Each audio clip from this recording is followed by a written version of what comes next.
പിന്നെ കിബർ എന്ന് പറഞ്ഞാൽ എന്താണ്? അൽ കിബ്റു ബതറുൽ ഹഖ് വ ഗംതുൻ നാസ്. കിബർ എന്ന് പറഞ്ഞാൽ സത്യത്തോട് മത്സരം. സത്യത്തോട് മത്സരം. നബി സല്ലല്ലാഹു അലൈഹി വസല്ലം തങ്ങളുടെ കാലം മുതൽ ഇന്ന് വരെയുള്ള മുസ്ലിമീങ്ങൾ ജീവിച്ചു വന്ന ആശയം പിഴച്ചതാണെന്ന് പറഞ്ഞു. ഗംതുൻ നാസ്, മനുഷ്യന്മാരെ മുഴുവൻ നിസ്സാരപ്പെടുത്തുക, മുഴുവൻ ആലിമീങ്ങളെയും നിസ്സാരപ്പെടുത്തുക. എന്നിട്ട് ഇതാ ആ നിസ്സാരപ്പെടുത്തുന്നതോടുകൂടി തന്നെ സത്യത്തോട് മത്സരിക്കുക. അതാണ് കിബറിന്റെ ലക്ഷണം നബി സല്ലല്ലാഹു അലൈഹി വസല്ലം പറഞ്ഞത്.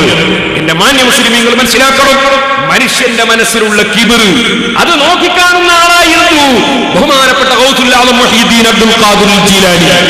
മൗലവി കിതാബ് ഓതി പഠിക്കാത്തതിന് നാദാവർക്ക് വന്ന് വിവരക്കേട് വിളമ്പണോ മൗലവി? എന്റെ മാന്യ മുസ്ലിം സഹോദരന്മാരെ, നിങ്ങളറിയോ, നിങ്ങൾ കേട്ടിട്ടുണ്ടോ ഹാഫിദുൽ ദഹബി? ആ ഹാഫിദുൽ ദഹബിയെ എല്ലാ മുജാഹിദും ഉദ്ധരിക്കുന്ന പണ്ഡിതനല്ലേ ഹാഫിദുൽ ദഹബി. അദ്ദേഹത്തിന്റെ സിയറു അഅ്ലാമിൻ നുബല എന്ന കിതാബ് നോക്കൂ നിങ്ങൾ, അതിൽ കാണാം അതാ അബൂബക്കർ ഇബ്നുൽ ഇമാം എന്ന് പറയുന്ന ഒരു പണ്ഡിതൻ, അദ്ദേഹത്തിന്റെ മനസ്സിൽ വിശ്വാസരംഗത്തെ കുറിച്ചൊരു സംശയം വന്നപ്പോൾ അയാളെ മനസ്സിൽ തോന്നി, മുഹീദ്ദീൻ ശൈഖ് അയാൾ പറയുന്നുണ്ട്, മുഹീദ്ദീൻ ശൈഖിന് മനസ്സിലുള്ളത് കാണാൻ കഴിയുമെന്ന് ജനങ്ങൾ പറയുന്നുണ്ട്. അതുകൊണ്ട് എന്റെ സംശയത്തോടെ ഞാനൊന്ന് മഹാനവറുകളെ സദസ്സിൽ പോയാലോ? മഹാനായ അബൂബക്കർ ഇബ്നുൽ ഇമാം സദസ്സിലേക്ക് വന്നു. വന്നിങ്ങ് വരുമ്പോ തന്നെ മുഹീദ്ദീൻ ശൈഖ് റളിയല്ലാഹു അൻഹു അദ്ദേഹത്തെ നോക്കിയിട്ട് പറയാണ്, അതേ കുപ്പിയാകത്തുള്ള വസ്തുവിനെ പോലെ കാണുന്ന നിങ്ങളെ കൽബകം എന്നോ നോക്കിയിട്ടങ്ങ് പറയാണ്. എന്താ പറഞ്ഞത്? നമ്മുടെ വിശ്വാസം സഹാബത്തിന്റെയും മുൻഗാമികളുടെയും വിശ്വാസമാണ് ശരിയായ വിശ്വാസം എന്ന് പറഞ്ഞപ്പോ അബൂബക്കർ ഇബ്നുൽ ഇമാം റഹിമഹുല്ലാഹ് പറയാണ്, ഞാൻ വിചാരിച്ചു അത് വാളിന്റെ ഇടക്ക് പറഞ്ഞായിരിക്കും, എന്റെ മനസ്സിലുള്ള അറിഞ്ഞിട്ടായിക്കൊള്ളണമെന്നില്ലല്ലോ. അപ്പൊ പിന്നെ എന്റെ മുഖത്തിങ്ങനെ നോക്കിയിട്ടാ പിന്നെ പറയുന്നത് അപ്പൊ എനിക്ക് തോന്നി വഹദ് പറയുന്ന മുസ്ലിയാർ അങ്ങോട്ടും ഇങ്ങോട്ടൊക്കെ തിരിഞ്ഞു നോക്കും. അപ്പൊ തിരിഞ്ഞു നോക്കിയപ്പോ എന്റെ മുഖത്തായി പോയതായിരിക്കും. അപ്പൊ പിന്നെ എന്റെ ഒരൊറ്റ വിളിയാണ്. എന്താ പറഞ്ഞത്? അബൂബക്കർ, യാ അബൂബക്കർ,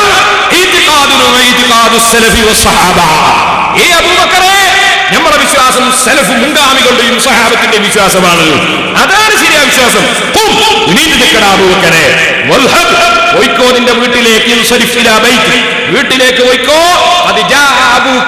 നിന്റെ ബാപ്പ കുറെ കാലായില്ലേ പോയിട്ട്, ഇപ്പം വന്നിട്ടുണ്ട്, ചെന്ന് നോക്കി ഞാൻ പറഞ്ഞ പോലെ ഇല്ലേ, കണ്ണിൽ കാണാത്തതും പിന്നെ കൽബകത്തുള്ളതും കൺകൊണ്ട് കണ്ടപോൽ കടിപ്പറഞ്ഞോവർ. ലോക പ്രശസ്ത പണ്ഡിതനും നിരൂപകനുമായ ഹാഫിദുൽ ദഹബി അദ്ദേഹത്തിന്റെ സിയറു അഅ്ലാമിൻ നുബല എന്ന കിതാബിൽ ഈ ചരിത്രം രേഖപ്പെടുത്തുകയാണ്. ഈ മൗലവിക്ക് കിതാബ് അറിയോ? ചരിത്രം അറിയോ? മുഹീദ്ദീൻ ശൈഖിനെ അറിയോ? എന്തെങ്കിലും പഠിച്ചിട്ടാണോ വിളമ്പാൻ നടക്കുന്നത്? ഓ സഹോദരന്മാരെ, ഞാൻ പറഞ്ഞു വരുന്നത് മുഹീദ്ദീൻ ശൈഖ് റളിയല്ലാഹു അൻഹുവിനെ സംബന്ധിച്ച് കുപ്പിയാകത്തുള്ള വസ്തുവിനെ പോലെ കാണുന്ന നിങ്ങളെ കൽബകം എന്നോവർ എന്ന് ചരിത്രപരമായ ഈ സത്യം ഖാദി മുഹമ്മദ് റഹ്മത്തുള്ളാഹി അലൈഹി നൂറ്റാണ്ടുകൾക്ക് മുമ്പ് എഴുതി വെച്ചിട്ട് സൈനുദ്ദീൻ മഖ്ദൂം റളിയല്ലാഹു അൻഹുവിന്റെ കാലം മുതൽ ഇക്കാലം വരെ ഇക്കണ്ട പണ്ഡിതന്മാരെ മുഴുവനും മുഹീദ്ദീൻമാനെ ചൊല്ലിയിട്ട് അത് ശിർക്കാണെന്ന് കണ്ടുപിടിച്ചില്ല. ഈ സലഫി പുതിയ വാദങ്ങൾ കണ്ടുപിടിക്കുകയാണ്. എന്നിട്ട് സലഫി പറയുന്നത് അല്ലാഹ്ക്കേ അറിയൂ.